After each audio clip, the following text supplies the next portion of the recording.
Yes, sir. Okay, cool. Okay, ready shortly? What's your first name again? Mark? Mark, you got to swear in Bagby and Don Lillis. Okay, sounds good. Can we do that now? Go ahead, yeah. Okay, great. Okay. Okay, Mr. Bagby, if you raise your right hand, please. You solemnly swear to tell the truth, the whole truth, and nothing but the truth, so help you God? I do. Mr. Lillis, if you raise your right hand, please. You solemnly swear to tell the truth, the whole truth, and nothing but the truth, so help you God? Thank you. Oh, go ahead. Proceed when ready. We'll go ahead and start the objection hearing. My name is David Bone. I am the electoral board chairman. Also on the board is Tom Krupa and Les Green. This case is before the Stookey Township Electoral Board. Mark Bagby is the petitioner objector. Don Lillis is the respondent candidate. This is case 17-1 regarding the April 4th, 2017 consolidated election. I'm going to read in the rules of procedure for the record and then make a motion and for approval by the board. Pursuant to section 1010 of the election code, 10 ILCS 5/10/10, Stookey Township Electoral Board hereby adopts the following rules of procedure for the conduct of hearings on objections to nomination papers filed against candidates for Highway Commissioner for Stookey Township being held on Wednesday, January 4th, 2015. The objection to each candidate shall be heard separately. The objectors shall be given an opportunity to make separate presentations of evidence in support of each objection filed. The candidates shall then be given an opportunity to present evidence in opposition to each objection. Each party shall be permitted to make a brief common argument at the close of the evidence, provided that such common argument must be confined to the evidence. The board shall not receive evidence and/or argument that is irrelevant, immaterial, or incompetent. The board shall not permit rebuttal or surrebuttal presentation of evidence or argument unless such evidence or argument is clearly required. The board shall not consider briefs filed in support or opposition to any objections. The board shall not grant continuances absent the existence of emergent conditions denying the right to present substantial material evidence. The decision of the board as to each objection shall be in writing and shall state the findings of the board. The written decision shall be filed with the township clerk. The copies thereof shall be made available for public inspection. I make a motion that we approve said rules of procedure. Voting, Mr. Krupa. Aye. Les. Aye. Bone votes aye. Rules of procedure have been approved and adopted by this board. Signed. Point of order. For the record, can you please state that on the ones that were handed out to us that it said city clerk and that you modified it to be correct as township clerk? It's corrected in there. It's on the record. Thank you.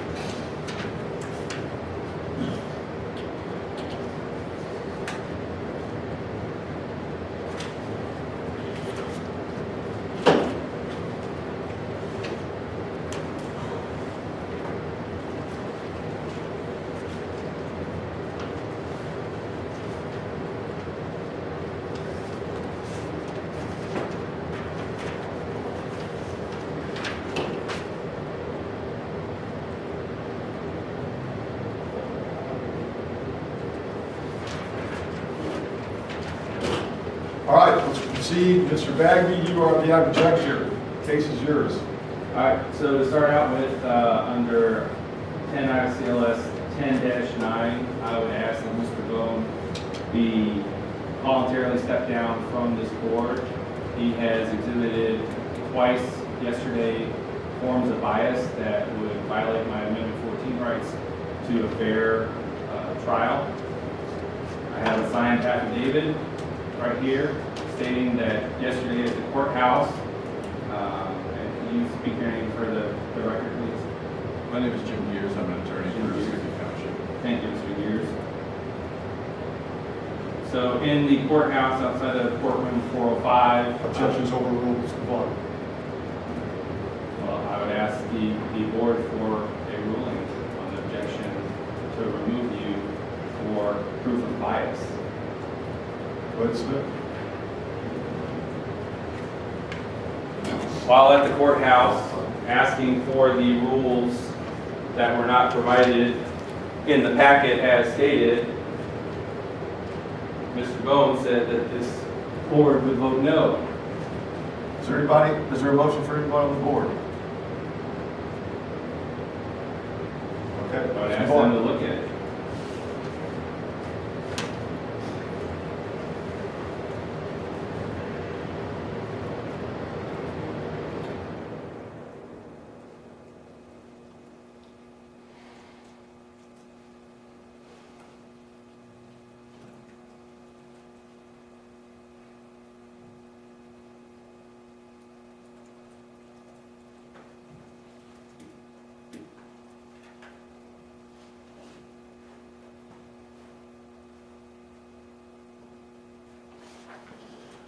Myself, Mr. Bagby, I don't see where that shows the bias to his hearings. Before these hearings,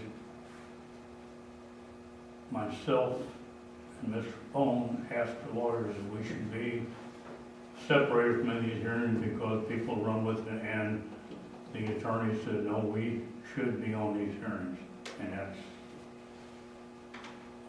I see no reason to. Yes, under that point I would agree, but Right. he stated in a public Well, location that before the trial even the hearing started, that he was going to vote no.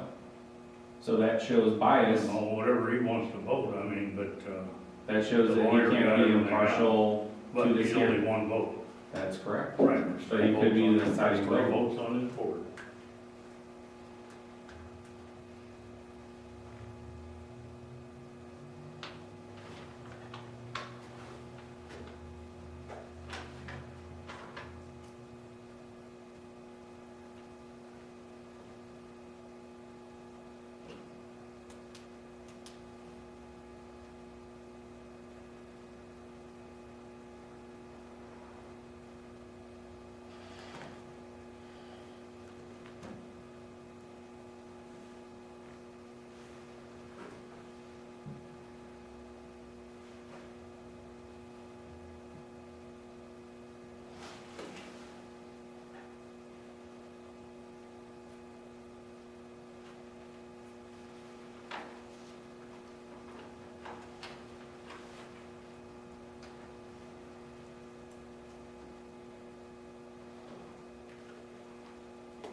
You ready to go, Tom?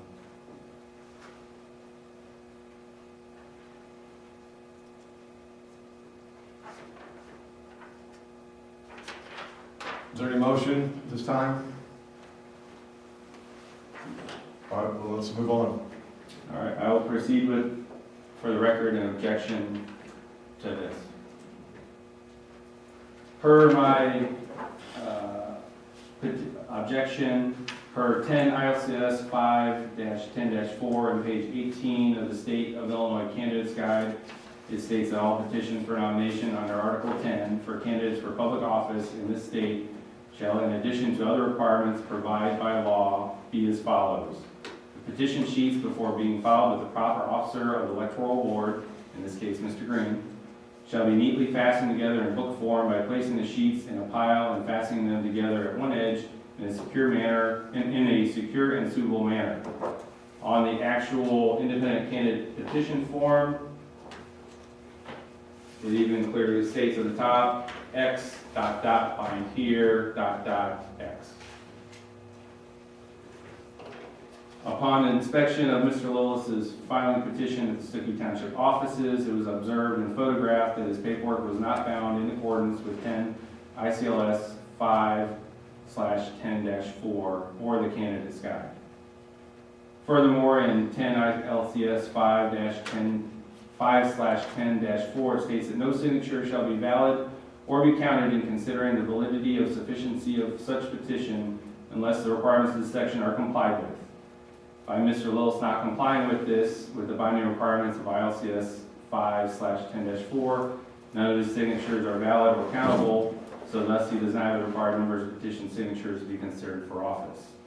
There are multiple examples of case law that support this, such as James Bendel versus the Education Officers Electoral Board For School District 148, it voted 2-1 that the plaintiff failed to comply with the statutory requirements of the code by paperclipping his nomination papers together and ordered his name not appear on the ballot.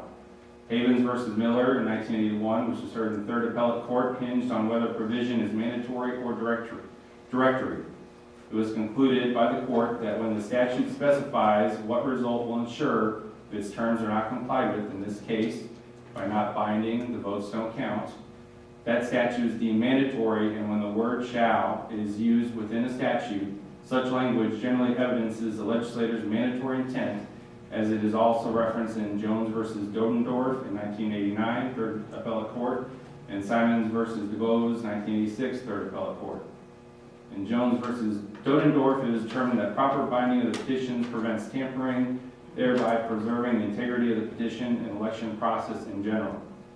In Woolen versus Jacoby, 1995, Appellate Court held that noncompliance with the provision invalidated the petitions and justified the removal of the candidate from the ballot. They also stated that where the statute, as in section 10-4 of the code, mandates that